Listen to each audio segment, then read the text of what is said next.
the unique ways to map and preserve the world through memory, tradition, and the experiences of the tribal communities. That is the main objective of today's webinar. To put it in short, I'm going to give an outline about how the tribal community is intervened with its cultural landscape and how the map the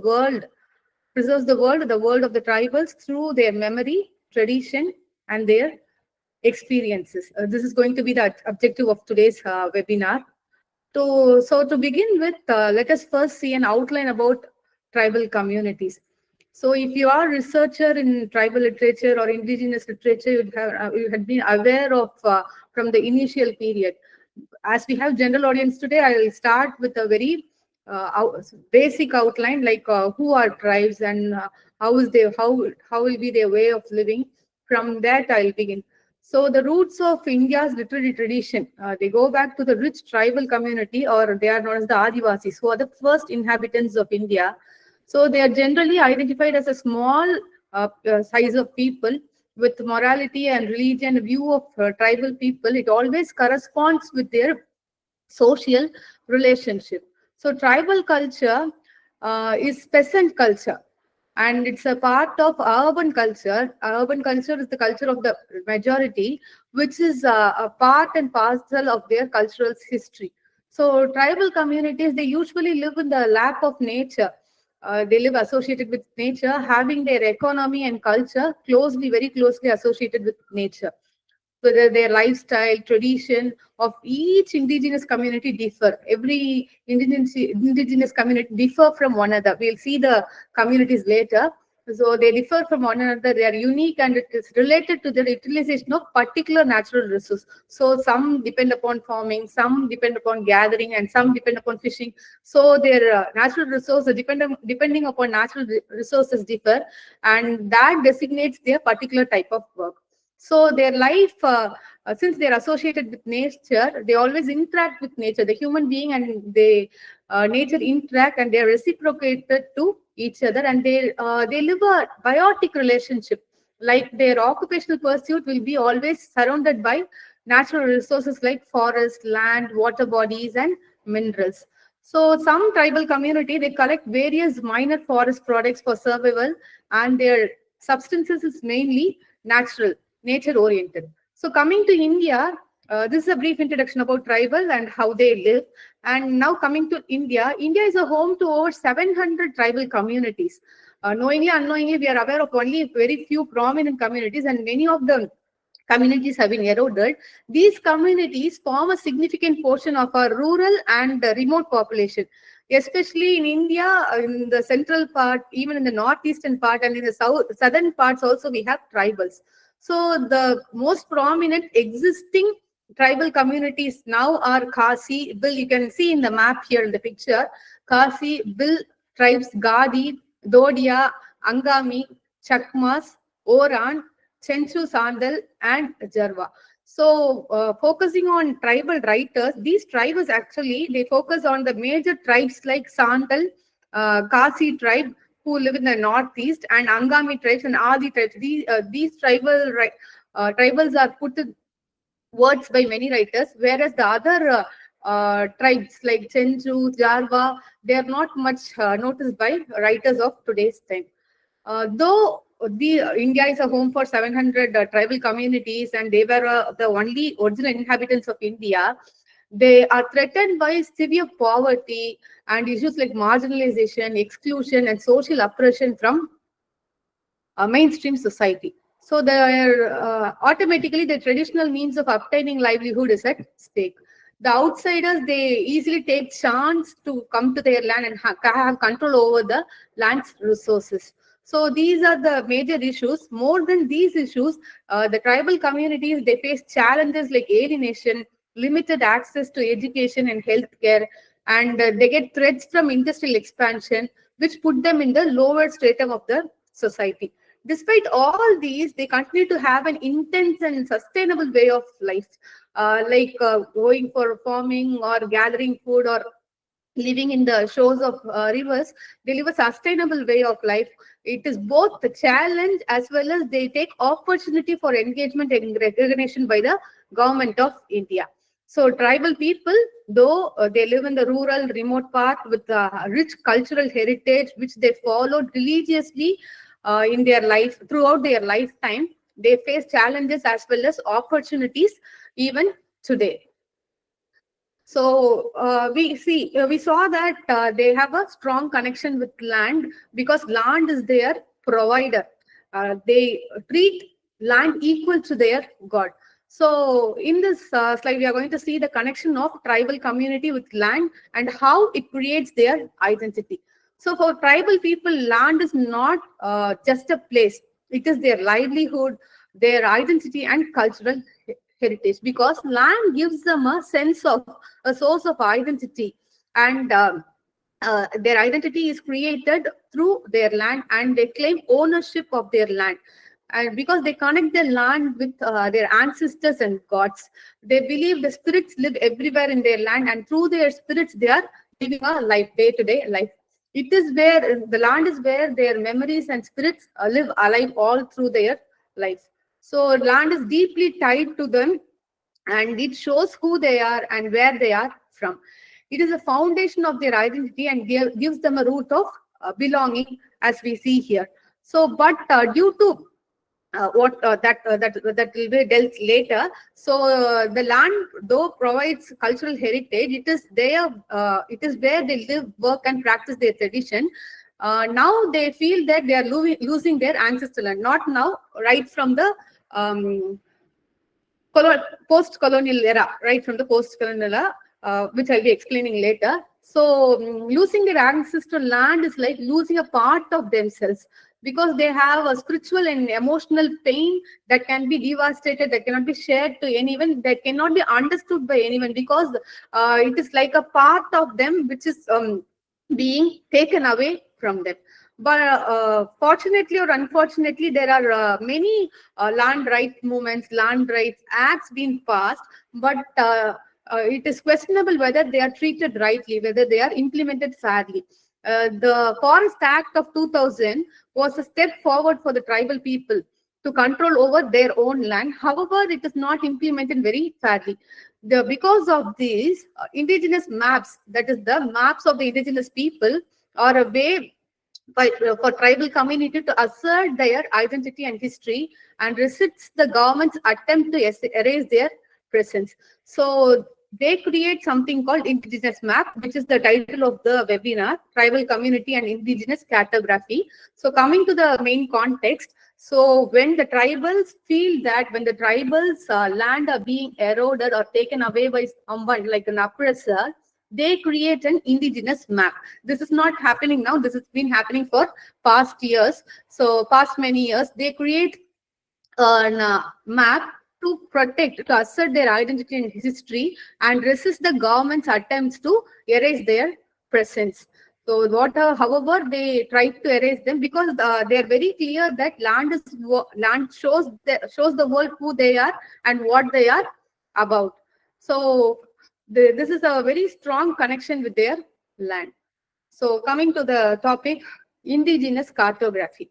So cartography, the dictionary meaning of this word cartography will be well known to you all. It is a study and practice of creating maps, okay, which use a visual representation of the geographical areas in a place, territories, or spaces. That is cartography. But unlike Westerners use cartography, that is scientific cartography, they rely on for geometry and precision of a topographic measurement, like how much space is there for this place. How, for example, we see our place is India is covered by 3 sides of water and 1 side of land or ocean. We are surrounded by ocean. So these topographical measurement is done by cartography. The study of measuring those things is done by cartography. This is in general the meaning of cartography. But indigenous cartography is something very unique. It is rooted in memory, oral history, and the experience of the people. So I am trying to tell that indigenous cartography is the map created by the indigenous people, because only they know where their forests are, where their rivers are, what kind of history, what kind of importance, prominence a place holds in our in their society. So, for example, I'm living in the southern part of Tamil Nadu. So, if I see a place, if I say Kanyakumari, automatically the statue of Thiruvalluvar, a famous Tamil poet, comes to my mind.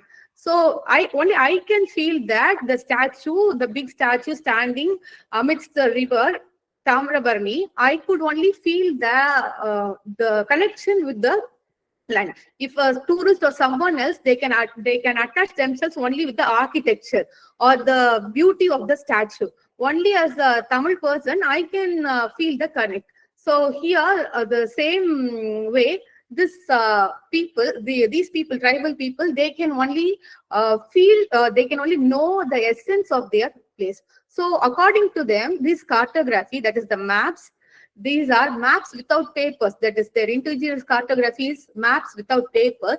It is encoded in stories, their songs, rituals, and collective memory. They keep it alive through stories, songs, rituals, and collective memories. We could see, when you browse the pictures of tribals, you could see them dressing up with masks, having feathers in their head. They're dressed with animal clothes, and they'll be performing something or other. So it is their way of keeping their heritage, their cultural heritage alive. And when they keep on repeating this act, it goes to the next generation. It passes through the next generation. So these coming to this the cartography thing. These cartography, they mark the rivers, the sacred trees, animals migrating place. They show us where the animals can from where to where it can migrate, and the spiritual sites in their land. For indigenous people, a map is not just a spatial representation, but it is a cultural text. So this map, though not written in words, it serves as a cultural text for the indigenous people. So this is how they relate themselves to the world, where place, identity, and community are inseparable to these people. So this is indigenous cartography, a map designed by the people based on their memory, oral history, and landmarks to preserve their culture, heritage, and socio-economic position in an upper class, in a society, in the mainstream society, where they are marginalized, where they are kept away by the mainstream society. So to understand indigenous cartography, we should know the historical context. Why did they go for a cartography which is only focusing on indigenous, not the general one? So we should know about the trauma of colonialism. So colonialism, we all know, post-colonialism is, we have been in a colonial rule, we have been under colonial rule before our independence. The aftermath of colonialism, post-colonialism, gave us freedom, not to the country, not to the people of the country, especially to the people of the Adivasi community or the indigenous community. So the indigenous civilization, particularly in Asia and Africa, they were considered as inferior by the imperial to the imperial culture. So the colonists, what they did is they branded them as new others, and they started treating them differently right before independence. This is I'm explaining things right before independence. In 1885, they started treating them differently. So they finally adopted a term called tribe to identify their distinct groups. I already mentioned there are nearly 700 groups only in India. So they gave us the common name called tribe to identify them from the distinct groups of India's native population, to set them apart from India's more refined citizens. They were named as, adopted the name as tribes. So using the divide and rule strategy, the British government began expanding its colonial power. So automatically they started resulting in marginalization, identity crisis, and many forms of oppression and social kind of oppression by the oppressors, that is the Britishers. Since tribals being the land's original inhabitants, the non-tribal community, that is the mainstream community, believe that they know these people are the originals. These people are the originals. We have taken claim of others' land, but they fail to call them or fail to refer them as the land's original inhabitants. And they felt that by calling them like that, by calling them as original inhabitants, that is the aborigines or the Adivasis. These people who have claimed their land to be theirs will be put as outsiders. So they thought that this privilege should not be given to the originals, and the main reason for adopting the term tribal is that the privileged status of being originals should not be given to them. Therefore, they strive to hide their identity, and they started being called as indigeneity or Adivasit. Not Adivasi, it is Adivasit, by giving them alternative names. So due to these negative influences, the name Adivasi in literally means original inhabitants. So did not get any constitutional recognition. So instead, it was given the phrases like Janjadi, where Janjadi was included in Indian constitution, and later it was turned into scheduled tribes. So the mainstream uses terms like Janjadi, Banwasi to disseminate them according to their caste prejudices, and to defile unified culture. The tribals disliked them to be called with such names. So they felt that calling them by these names is an ill treatment to them. But the colonial administrators, they took this opportunity and introduced Western land survey methods that I mentioned, right? Western land survey method is measuring the land through their topographical lens. So introducing Western land survey methods, systematically displacing tribal communities. They started displacing these communities from their homeland. So maps became tools of control for the Westerners. Using maps, they started erasing the tribal boundaries and codifying ownership based on revenue. With revenue, people were judged rather than their relationship with their own land. So when they got the power to control the land through maps, they used this map as a weapon to erase the tribal boundaries.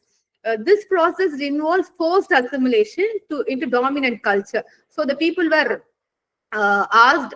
it's not asked, they were forced to assimilate to dominant culture. And land exportations like plantation, mining, and industry started to begin. And cultural erasure, automatically when they lose their land, their culture also started deteriorating. So cultural erasure took place through missionary education, and repressive laws were started passing.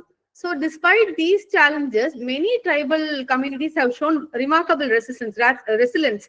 That is why we at least have some prominent communities like the Santals or the Adi community, where we get wonderful writers to showcase their community in the light of present India. So they started being very resilient, resisting both physically and culturally against their oppressors. So this is the historical context of why indigenous cartography was put in light. So there are some key aspects of indigenous cartography, how it is connected, how it is shaped. So indigenous cartography, these are shaped by multiple interconnected things. The interconnected things like cultural significance. So it shows the connection between the people and their land, how they preserve their cultural heritage and traditional knowledge, because they believe that every landmark has a story, a spirit or a history. They duly believe on spirits. They duly believe on spirits' existence. So in some writers, especially the Arunachal Pradesh tribal people, they still believe that spirits have power. They live with the spirits, and spiritism is like a god to them. So this traditional knowledge is passed down through generation. So as mentioned before, their sacred sites, their hunting grounds, weather cycles, their migration routes, and their edible medicinal plants are known to these upcoming generation. So these map also helps indigenous people to claim their rights. So after independence, after these many years, only a few handful of tribes are present, are being documented in the Indian history. So in future, even this may be eroded. So this indigenous cartography helps them in documenting and asserting their ownership and control over their territory. So this is purely community-led. It is not governed by government or society, but this is community led, ensuring that the indigenous people preserve and their knowledge are respected. They started doing this mapping. As these maps are participatory, these are often drawn by the elders, healers, and the knowledge keepers of their society. And this one, though it is not under a great agenda, it is done by people who are being put away from the society.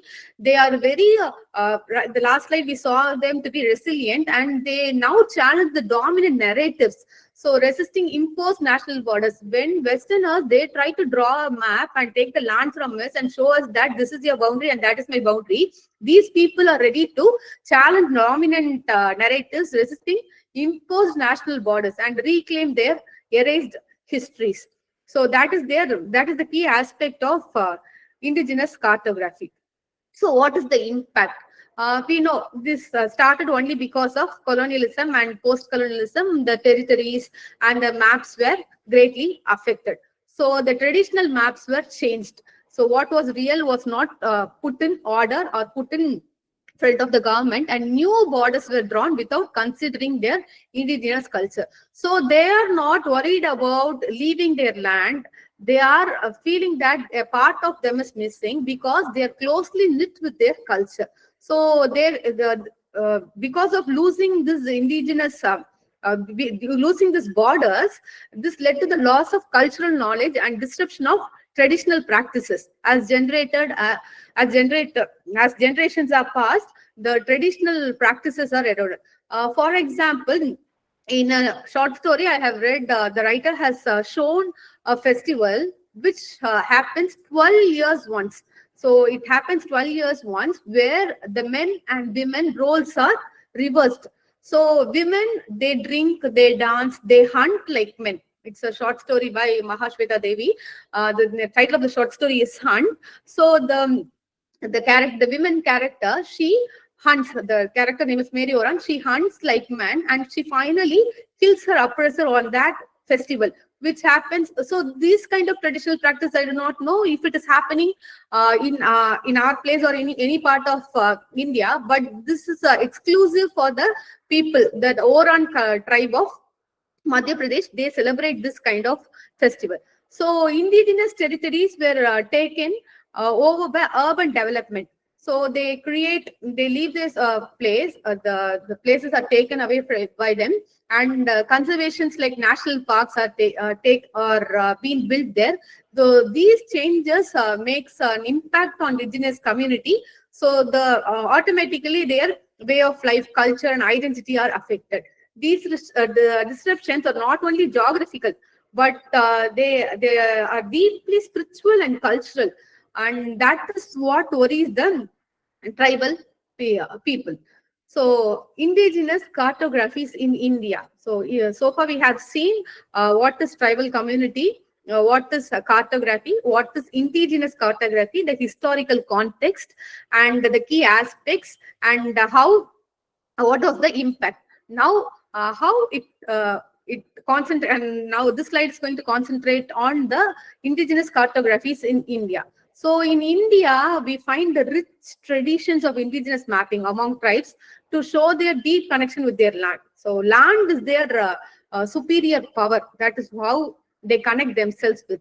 So there are many tribes, as mentioned before, like Gonds, Bills, and northeastern communities. So these Gond art, it is very aesthetic. It is more than aesthetic, which encodes the topographies of memory and place. It talks about the memory and place, because this maps gives them the tribal knowledge of forests, rivers, and sacred places. And the mapping for survival and heritage takes place only through these cartographies. And another community to quote, the Bill community, they paint symbolic maps showing their representation with flora, fauna, and ancestors. So in the northeastern tribal groups, they map forest and river paths orally and pass on survival knowledge across generations. So since it is being the people's livelihood, they pass this orally to make their future generations survive through the knowledge given by their elders. by showing them the maps of the forest and rivers in their place. So the previous communities, they show through painting. So map is not exactly how we see in our paper, right? We have a structure of thing of India map. When we think of India map, automatically this side comes the Pacific Ocean. Then our thought of map will be like that. But their map is not. It is not very clear, because since it has been an oral tradition passing from one person to another, some may miss one and some may add another one. So these may not be coordinates with GPS like nowadays, but they are definitely precise in terms of cultural and ecological navigation. So they give their upcoming generation ecological navigation. So that's a popular Gond art. Many might have known this. The Story of the Lion and the Crow by Ramesh and Radha Thekam. This painting shows us the unusual friendship between a lion and a crow in Madhya Pradesh forest. So through the Gond style arting with using bright colors and decorative dots and a flat on-plane perspective without any depth, the story often depicted in multiple frames. It shows the following of two friends.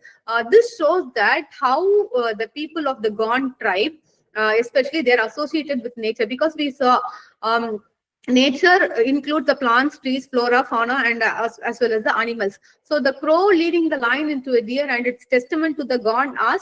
It creates the liberty of storytelling and also showing the world, their community, in a very positive perspective.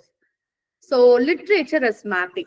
So far we have seen the general cartography, how indigenous communities cartography has taken a stand in the mainstream society. Now we are going to see how indigenous literature, that is the literature writing of the indigenous people, is a way of mapping the connection between the people and the land. That is their main purpose. But how? Before this, we saw drawings like Gond art, bill painting, and Zola art. Now, how the writers put stories, poems, and other things like a short story, how their communities are tied to their land, culture, and history is portrayed through literature. So this kind of mapping goes beyond just physical places, but and includes emotional and spiritual connection. Through writing, they colonize their territory.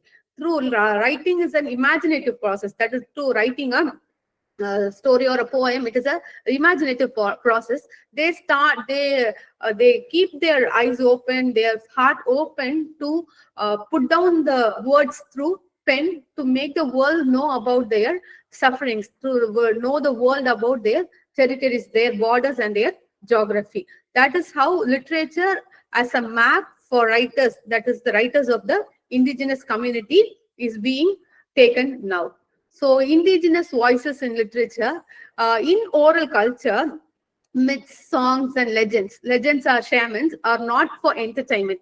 They are actually living maps. So we could see a lot of stage performances by tribal people just to keep their myths, songs, and legends alive.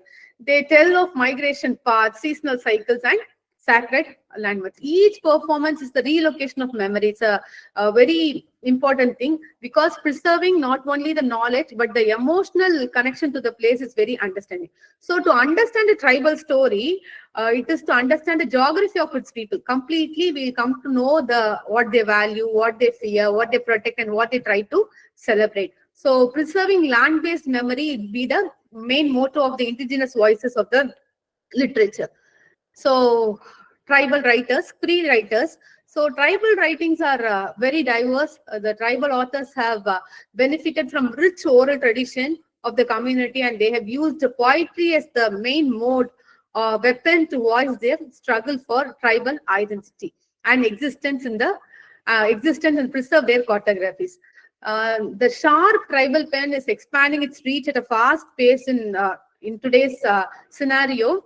From the hilly region, mainly we could find writers from the northeastern region, and they contribute through narrative voices. So some significant writers could see Mahasweta Devi, a pioneer from West Bengal, G.N. Devi, man who is tribal father, I would say. So Ratan Lal Basu, Mamang Dai from Arunachal Pradesh, Vasundendra, and Vasamali. So these people in their works, they talk about in Mahasweta Devi's Haja Surishma, she highlighted the oppression of the tribal Naxalites who tried to take the land from the people and their political resistance. How the non-tribals resisted, non-tribal, a group of boys resisted for the tribal people. And G.N. Devi in his work After Amnesia, he emphasized the silencing of tribal epistemologies and the need for memory work, how to keep the world alive.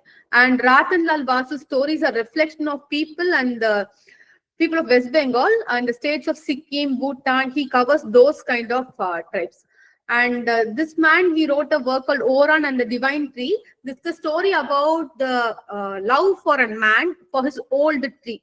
So automatically the connection is shown in his writing. So Mamang Dai in Black Hills, he celebrates the identity and rootedness of the people. So Vasundendra, in his last wish, reflects on marginalized identities and spiritual displacement of the people. So Vasamali, a famous poet, and she says, irrespective of differences in lifestyle, all tribals possess an unconditional love for nature. So whatever, as mentioned before, however they are, whatever they are, land is their weapon. Land is where they are known for. So to explain one short story, to give an idea of cartography, how the writer puts cartography in their writing, I'd like to mention Mahasweta Devi's one of the short stories, Pterodactyl, Pitta, and Puran Sahib. So this story is about, it is from a collection of short stories. It is about the traumatic displacement of land and forest in the name of progress and civilization. How the people felt. This man called Puran Sahib, he is an urban journalist from Bihar. He gets the news that people are traumatically displaced in a place in West Bengal. So he comes all over there, and when he comes there, he could see only people dying. So when he inquires about the reason for it, he finds that the pesticides were being sprayed all over the land. The staple food called kajra is being completely demolished, completely destroyed by the landlords or the oppressors, whoever it is. So this man felt that the tribes of their own land, they were treated as outsiders. They were put aside, and he could find extinct being called pterodactyl, which flies all over the region. So this is a myth actually, spirit like a spirit going all over the world just in pain that it could not be alive in its own land. So he, when inquired about the other things, he came to know that these people, to mainly displace them forcefully, they tried to plant kajra with poisonous seeds. And after consuming it, all the ancestors of the land, they died. So now the tribal state is like a state of mourning. Though there is no relief fund given to them, no government scheme provided to them, the relief took away all the children. Some people are taken as born laborers, and their own land is like it did not do justice to them. So this man felt that the entire land is being taken away by someone, and their own land is dying in before his eyes. And showing the progression part, the writer has shown that taking away their land, this metal road has been implemented, and the money lenders, they took away the exploiters for this. And Puran Sahib, finally he felt like he should report this or not, because he cannot be a distant spectator just to see the suffering of the people.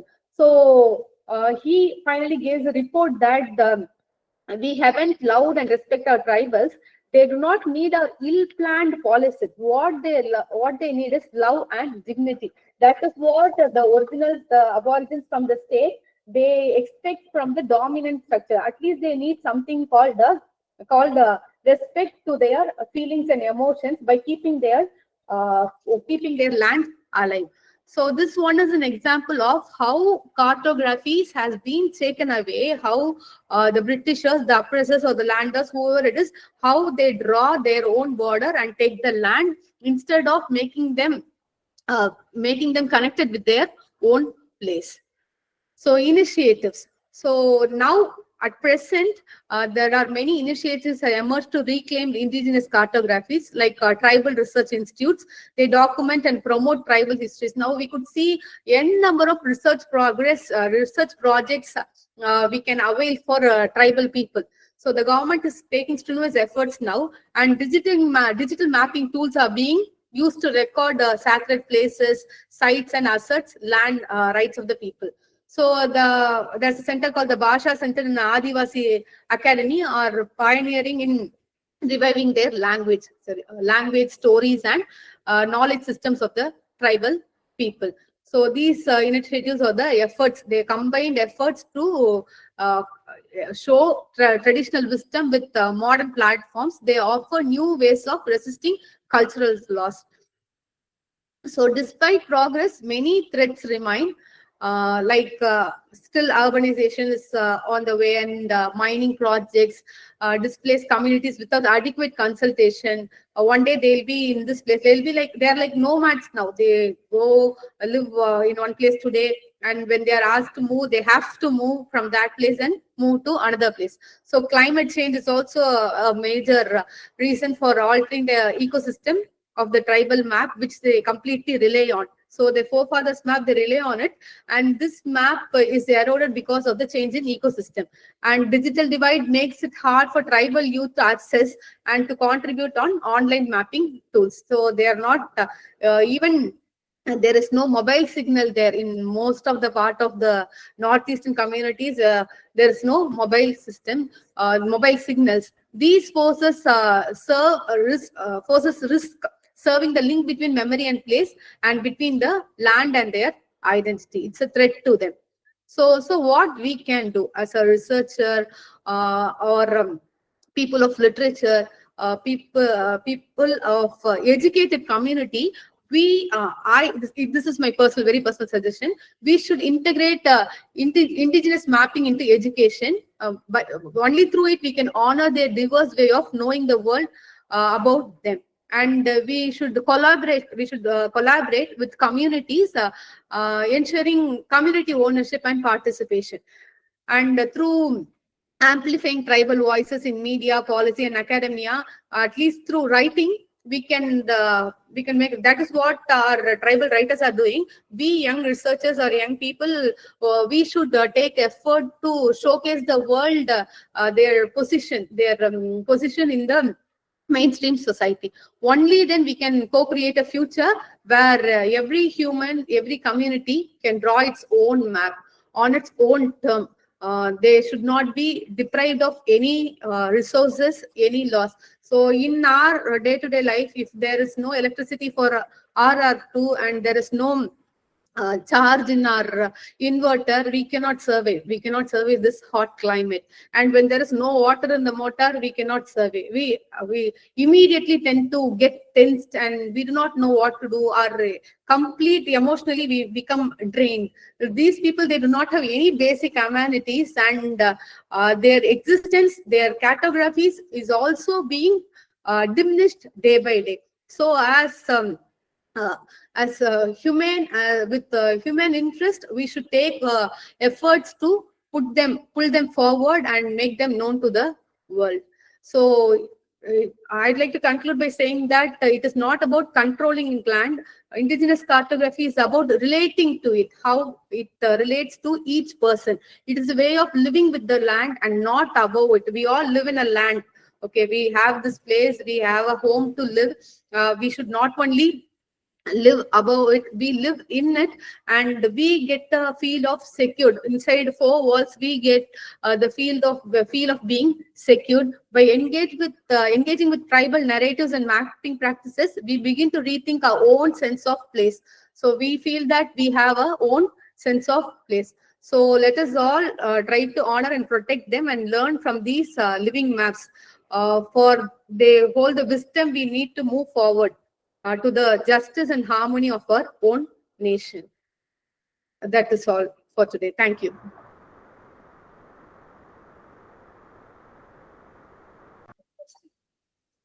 Thank you so much, ma'am. It was really an insightful session. Participants, if you have any doubts or queries, you can unmute yourself or you can type your question in chat box. Madam, if you permit. Excuse me. 1 second. Hello. Hello. Yes, Dr. Amit, you can ask your Okay, ma'am. question. Madam, firstly, let me thank the organizers for arranging such a wonderful session. There have been series of such sessions that I have been attending now. Thank you to the speaker for this very insightful, very eye-opening kind of session. No, I just had, before I go to my questions, there were in fact like queries that I had. But I firstly would like to begin by stating that I feel proud in announcing that one of the writers that you mentioned in your presentation, Dr. Ganesh Devi, I was privileged to be his student when I was in my undergraduation program at the Maharaja Sayaji Rao University of Vadodara, Gujarat. So now moving on to the first query that I had, since you have been emphasizing, and we all know the fact that most of the tribal literature or tribal, culture that has come down to us is in the form of orature, that is oral literature. So don't you think the question of authenticity does get hampered? That is the first question that I wish you to answer. So I'd like to reframe your question. You are asking, since it is Okay, oral see. tradition, authenticity, question about the authenticity of it, right? Yes, ma'am. So oral tradition, it is passed from one generation to another. We tend to believe it, and authentically, these people they hear from their forefathers or from books that are preserved by the tribal writers. So that is their source. Questioning their authenticity will devalue them, according to me. According to me, it devalues them actually. So when there is a tradition and its practice, if we are doing a case study, we can go in person and look for it. So when we read an article or incident about the tribal, we tend to believe it. And surely there will be fictitious filling. There is no doubt in it. There will be, there will be fictitious thoughts uh, added to make the readers more interested.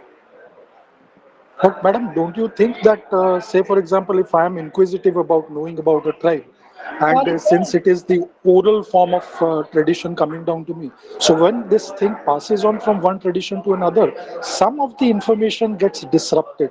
There are gaps created. So don't you think that there are gaps created as far as oral literature is concerned, and therefore probably the authentic kind of stuff, the proper kind of stuff doesn't get across to the readers?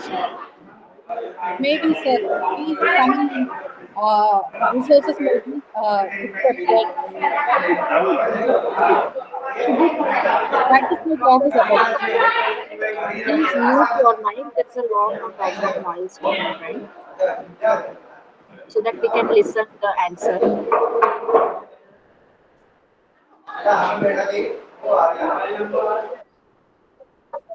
Yes, ma'am. Please continue. Yes, sir. Sir, you're right. Oral tradition is completely different, completely another genre when comparing to written tradition. So after the printing press, we got to print text. So right from there, people started recording things.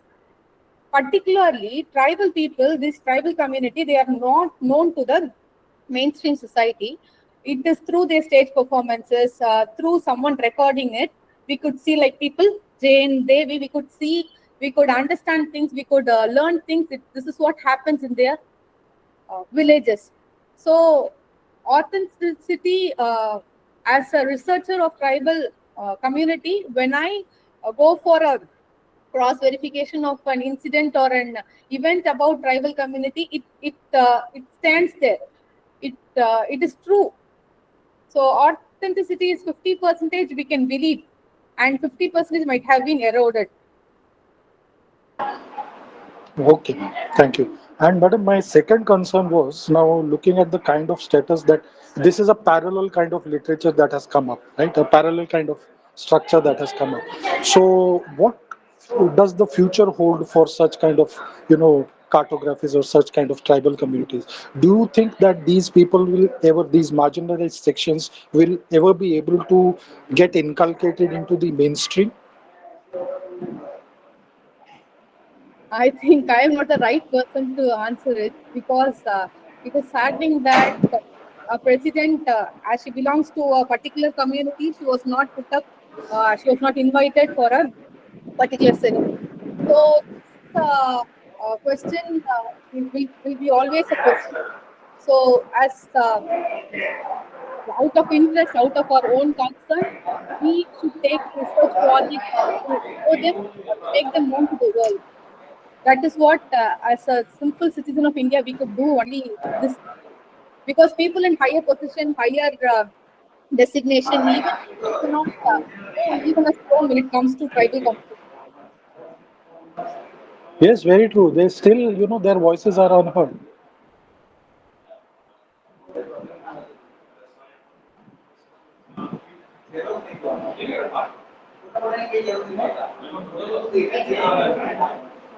Thank you, sir. I think.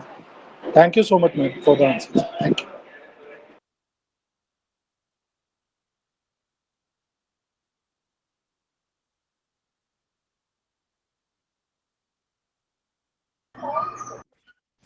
Yes, anyone else, if you have any doubt, you can unmute yourself.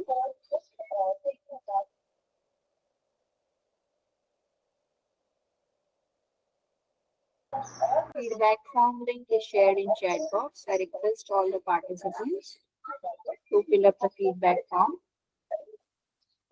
I'm again sharing this link, the chat box.